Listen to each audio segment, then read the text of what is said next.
कमलायतलोचन लोकपते विजयी भव वेङ्कटशैलपते सचतुर्मुख षण्मुख पञ्चमुख प्रमुखाखिल दैवतमौलिमने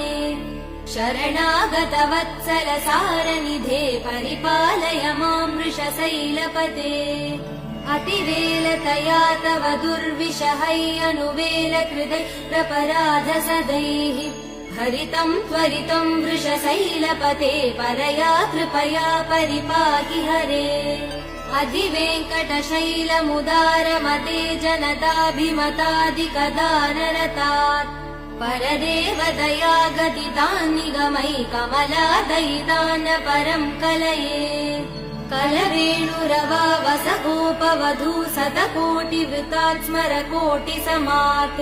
प्रतिवल्लविकाभिमदात् सुखदात् वसुदेव